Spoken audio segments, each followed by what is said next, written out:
मुझे वापस गांव जाना है। स्कूल घर में लगाया गया हमारा सदाबहार काफ़ी ज़्यादा फैल रहा था, तो हमने साइडों से कटाई कर दी। जंगल बना हुआ था और यहाँ पर इसके बीज गिरे हैं, तो पूरे जो हैं पनीर निकल रही है यहाँ पर। जितने मर्जी हम सदाबहार लगाएं, हम डेली पानी दे रहे होते हैं, लेकिन अब हमने ये सोचा है कि एक दिन जो है हम सब्ज़ी को फुल पानी लगाएंगे और उससे अगले दिन बस जिन पौधों को पानी की ज़रूरत होगी हम सिर्फ उनको दिया करेंगे पानी।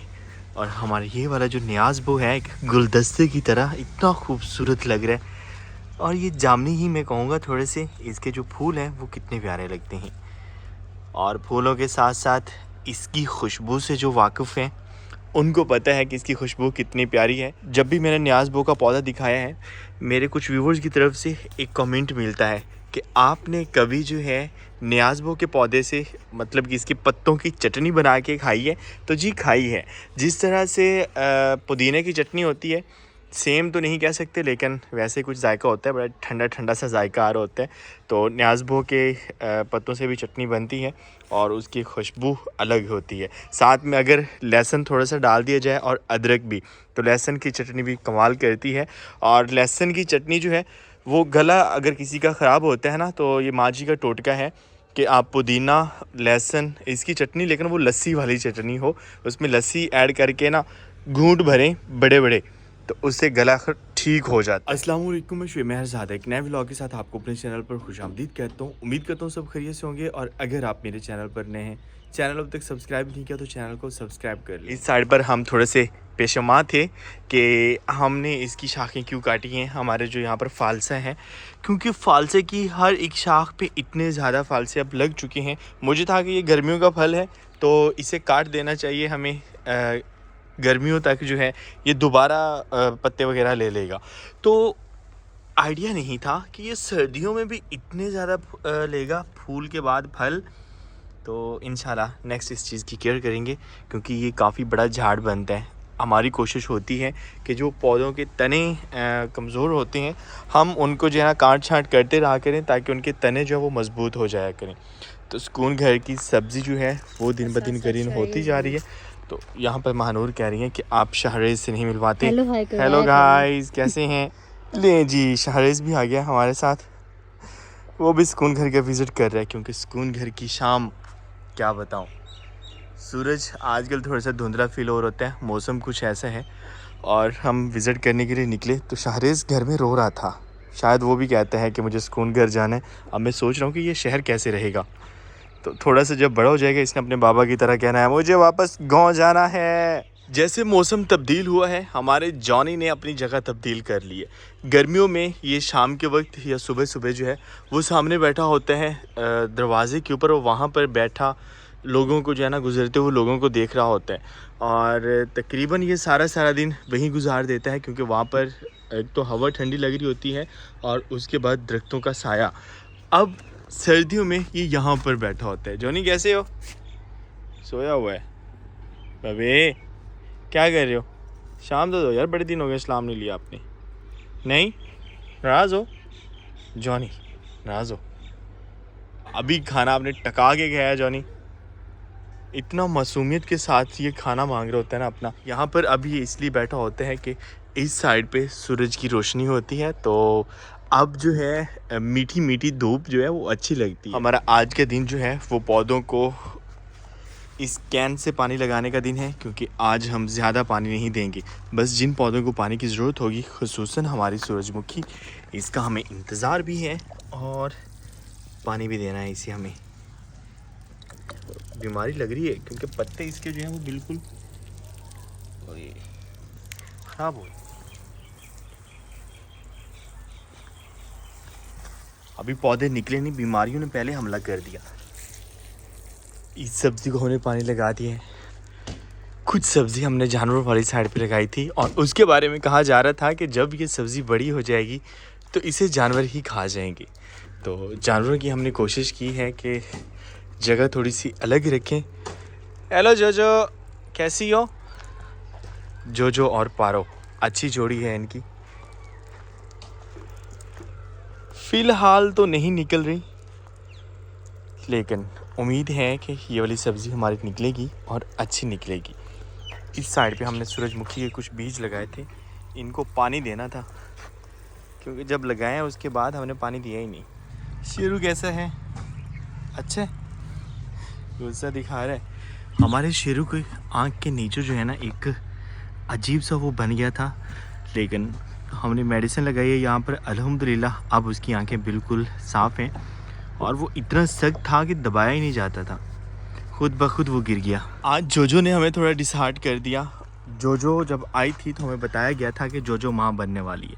इसका इतना बड़ा पेट, हमें भी ऐसे ही लगता था, लेकिन आज हमने एक डॉक्टर को चेकअप करवाया तो उसने कहा है कि जोजो माँ नहीं बनने वाली, आप इस खुश फहमी से निकल आए। ये वैसे इसकी टैंकी इतनी बड़ी है, शायद चारा खा खा के ऐसे हो जाती है। पारो कैसी हो यार? ये बड़ी मासूम लगती है मुझे बेचारी। मासूम मुझे इसलिए लगती है कि ये बगैर माँ के पली है और इसके साथ शायद अफेक्शंस हमारी है। अच्छा, इसकी आंखों में दर्द नज़र आ रहा है कि ये बेचारी यतीम है, क्योंकि जैसे ये पैदा हुई थी, जिनसे हमने ली थी उन्होंने तो कहा था कि इसकी माँ नहीं है। ये नहीं हमने पूछा था कि माँ मर गई है या फिर, ज़्यादातर यूँ होता है ना, जो शहर में जानवर रखे जाते हैं भानों में या जो डेयरी फार्म होते हैं शहर वाले, छोटे बछड़ों को गांव में ही बेच दिया जाता है और उसके जो मतलब के बच्चे होते हैं, और जो बड़े जानवर होते हैं उनको इंजेक्शन लगा के वहाँ से दूध लिया जाता है। तो ये अच्छी चीज़ नहीं है। शायद पारो भी ऐसे ही अपनी माँ से बिछड़ गई थी, कुछ 6-7 दिन की थी, तो अब माशाल्लाह काफ़ी बड़ी हो चुकी है और ये अब हमारी एनिमल फैमिली का हिस्सा है और इंशाल्लाह ये हमारे साथ रहेगी। वालेकुम अस्सलाम, कैसे हैं एहसन? एहसन यार आज हमने कहीं जाना था, मुझे आप नज़र ही नहीं आए। मैं भी आया स्कूल से कितना टाइम क्या हुआ है? तकरीबन मगरिब होने वाली है और एहसन अभी पहुँचे। अभी आप मज़ीद देखें, जब सर्दी आएंगी ना, जब आप आया करेंगे तब अंधेरा हो चुका होगा। दरिया की इस साइड पे सिलाब के बाद हम गए ही नहीं, मतलब सामने वाले जो है, ये तो हम लास्ट टाइम हो के आए हैं जहाँ पर डेजर्ट हमने देखा था और वहाँ पे कैंपिंग का भी प्लान किया जा रहा है। ये मुझे याद दिलाना 1-2 दिन तक। इस साइड पे, जिस साइड पे अतीक लोगों की वो थी फसल, उस साइड पे वैसे काफ़ी दिनों के नहीं गए। और जो ये थर्ड साइड है हमारे घर की, जिस साइड से मतलब कि हम इसे मशरिक़ कह सकते हैं, मशरिक़ वाली साइड पे हम सिलाब के बाद बिल्कुल नहीं गए, क्योंकि एक बार हमने जाने की कोशिश की थी तो वहाँ पर पानी था, आगे नहीं जा सके। मेरे कुछ व्यूवर्स अतीक के बारे में पूछ रहे थे कि अतीक कहाँ है, आजकल वो नज़र नहीं आ रहा। तो मेरे ख्याल में तकरीबन वो पिछले 1-2 महीनों से नज़र नहीं आ रहा है कि अतीक जो है वो काम के सिलसिले में आउट ऑफ सिटी है। किस शहर में है वो फिर कभी बताएंगे। और अभी जो है वो एक छोटी सी जॉब कर रहे हैं, तो उसकी जॉब जब हुई तो वो फिर चले गए।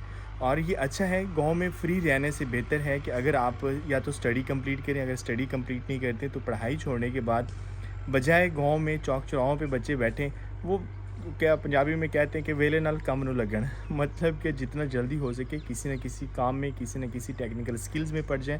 तो वो भी इन्हीं सिलसिलों में जो है अब आउट ऑफ सिटी है और अल्लाह ताला उसे कामयाबी दे, दुआ है हमारी। तो इसीलिए अतीक मेरे व्लॉग्स में नहीं आ रहा। ये सवाल काफ़ी ज़्यादा पूछा जा रहा था। बस एक दिन सफाई नहीं हुई तो सुकून घर की हालत कुछ ऐसी हो रही है, और ये हालत सिर्फ़ और सिर्फ इन दरख्तों की वजह से है, क्योंकि कीकर के दरख्त बहुत ज़्यादा गंद डालते हैं। इनके जो पत्ते होते हैं उसे हम लौंग बोलते हैं। लौंग जब गिरना बंद होती है तो फिर इनके फूल गिर रहे होते हैं, और जब धुंध होती है तो फोग वगैरह इनके ऊपर शबनम पड़ती है, तो शबनम में ये बहुत ज़्यादा काम ख़राब करते हैं। ऐसे लग रहा होता है जैसे हर रोज़ बारिश आ रही हो। पूरा हमारा जो है घर वो गीला हुआ होता है जहाँ जहाँ तक इनकी रेंज है। ले आए। शाहजेब किधर गया? शाहजेब को आजकल उसका पड़ गया शौक़ वॉलीबॉल का, वो लड़कों के साथ बाहर खेल रहा होता है, कभी ट्रैक्टर कभी वॉलीबॉल। शाहजेब के शौक़ भी निराले। मेरे पास बहुत से लोग आ रहे होते हैं जो मशवरा ले रहे होते हैं कि हमें अपने बच्चों को तालीम के साथ साथ क्या करवाना चाहिए। गांव में ऐसा होता है कि जिस बच्चे ने 10 पढ़ ली, मैट्रिक के बाद उनको होता है कि तालीम मुकम्मल हो चुकी है और उसके बाद उनको कोई ना कोई जॉब करना चाहिए। तो अभी जो है हम सोशल वर्क में जो हमारा सबसे मेन चीज़ है वो ये है कि लोगों को एजुकेशन की तरफ लेके आना। तो उस पर हम अल्हम्दुलिल्लाह काम कर रहे हैं, और अगर इसमें कोई बच्चा हमें टॉपर मिलता है तो उस बच्चे का यूनिवर्सिटी में एडमिशन करवाना या कहीं भी मतलब कि कॉलेज वगैरह में, और फीस की रिलैक्सेशन वगैरह, या फिर इनको कहीं से जो है वो कोई ऐसा डोनर मिल जाए जो परमानेंट उनकी डिग्री जो है वो करवा दे। तो इस पर अल्हम्दुलिल्लाह हम काम कर रहे हैं। और मोस्टली आपने देखा होगा कि हम यूनिवर्सिटीज़ वगैरह में भी एडमिशन करवाने के लिए जा रहे होते हैं। तो वहाँ ये है कि कुछ इंस्टीट्यूट्स मेरे सिटी के या जो यूनिवर्सिटीज़ हैं बड़ी, वो भी हैं, जब उनसे मिलते हैं और उनसे ये केसेस हम शेयर करते हैं तो वो भी काफ़ी ज़्यादा फेवर करते हैं। लेकिन एजुकेशन के साथ साथ एक चीज़ पे मैं बहुत ज़्यादा ज़ोर देता हूँ, वो है स्किल। मैं कहता हूँ कि तालीम के साथ साथ स्किल सीखनी चाहिए। और मैं अपने गांव में देख रहा था कि जो बेटियां खुसूसन घर में फ्री होती हैं, वैसे ज़्यादातर यूँ होता है कि जो बेटियां पढ़ती नहीं हैं गांव में, 5 या 8 पढ़ने के बाद वो सिलाई का काम सीखती हैं और रवायती जो है वो कपड़े वगैरह सिलाई कर रही होती हैं। तो मेरा माइंडसेट, उन बच्चियों को कोई ना कोई हुनर सिखाना चाहिए। पिछले दिनों एक ऐसा ही मशवरा दिया मैंने कि आपको हुनर सीखना चाहिए। एक बहना थी मेरे गांव की, उन्होंने कुछ सीखा और आज उनका जो है ये फर्स्ट यूँ कह सकते हैं काम, वो मेरे जब सामने आया तो भाई बहुत ज़्यादा खुशी हुई मुझे कि कमाल हो गया। ये सर्दियों की एक टोपी है, रवायती टोपी। तो ये आया तो शाहरेज़ के लिए गिफ्ट है। तो फर्स्ट उन्होंने शाहरेज़ के लिए बनाया, लेकिन इसका जो अभी कलर स्कीम कह सकते हैं वो थोड़ी सी जो है ना वो लड़कियों वाली है। और ऊपर ये जो इसके लगे हुए हैं शीशे नग वगैरह, अप्रिशिएट मैंने किया है कि बहुत ज़बरदस्त काम किया गया है। लेकिन ये हम उनसे ले लेंगे हमारी जो फ़रहा तारिक हैं उनके लिए। और शहरेज़ के लिए मैंने कहा है जी कि आप महरून और वाइट बना के दें, और ये जो फूल पत्तियां हैं ना, ये शहरेज़ के लिए ठीक नहीं है। तो आप सब बताएं काम कैसा है। और इंशाल्लाह मेरा नेक्स्ट ये है कि इस तरह से एम्ब्रॉयडरी वर्क जो है वो हमारी बेटियां सीखें, खुसूसन जो गाँव में पढ़ी लिखी हैं लेकिन उनके पास कोई स्किल नहीं है या काम नहीं है या जॉब नहीं करने दे रहे होते कुछ लोग, तो उनके पास ये स्किल होनी चाहिए। और एक हम अपना ऑनलाइन स्टोर स्टार्ट करें जिसमें ये सारी चीज़ें मिल रही हों, उसमें यहाँ पे बनेंगी और मेरे व्यूवर्स तक इंशाल्लाह पहुँचेंगी। एक छोटा सा मिशन जिस पे हम बहुत जल्द काम करेंगे। और आप भी बताइएगा कि ये कैसा है। सिर्फ ये टोपी नहीं, और भी बहुत से काम और भी बहुत सी प्रोडक्ट होंगी जो वो बनाएंगे। जिस तरह से एम्ब्रॉयडरी वर्क में जूते आ रहे होते हैं और लाइक बुनाई की हो गई या बुने हुए जूते जो हैं कपड़े के, और उसके साथ साथ जो है तकिए के जो कवर वगैरह होते हैं यहाँ पर वो बनाए जा रहे होते हैं। फिर पहले दौर में हमारे यहाँ जो पेटियाँ होती हैं उनके ऊपर वो कपड़े दिए होते थे। तो बहुत अच्छी स्किल है, साथ साथ अपने कल्चर को भी ज़िंदा रखने का जो है ना एक बहुत अच्छा हुनर है। अगेन मैं अप्रिशिएट करता हूँ इस बहना को जिसने चंद दिनों में ये सीख के हमें ये शाहकार बना के दिया है। शाम का खाना तैयार हो रहा है यहाँ, और मुझे सिर्फ रात के वक्त आग इतनी अच्छी लगी है, मैं इसीलिए दिखा रहा हूँ। वो ये है कि लकड़ियाँ खुश्क पड़ी थी, शायद इसलिए अच्छी आग जल रही है। बहुत दिन हो गए हैं हमने सुकून घर की रात नहीं देखी थी, और आज ऐसे मैं निकला बाहर बैठने के लिए तो इतना ज़्यादा सुकून था। मैं भागा हूँ, मोबाइल उठा के लाया हूँ। मैंने सोचा कि ये सुकून अपने व्यूवर्स के साथ भी शेयर करना चाहिए हमें। और जो सबसे ज़्यादा मज़े की चीज़ मैंने देखी वो ये था कि यहाँ पर मैं बैठा हूँ। कल रात भी ऐसी मैं तन्हाई में बैठा हुआ था यहाँ पे, तो सामने से हमें चाँद नज़र आ रहा था जो कि इतना प्यारा लग रहा था। अभी भी नज़र आ रहा है थोड़ा थोड़ा, लेकिन दरख्तों की ओर में है। अगर हम सुकून घर की छत पे जाते हैं तो हमें क्लियर नज़र आएगा, देखना चाहिए। अगर मैं देख के जो है वो मुझे अच्छा लग रहा होता है तो आपके साथ भी शेयर करना चाहिए मुझे। एक थोड़ी सी खामोशी महसूस होता है हमारे सुकून घर का सन्नाटा और सुकून जो है।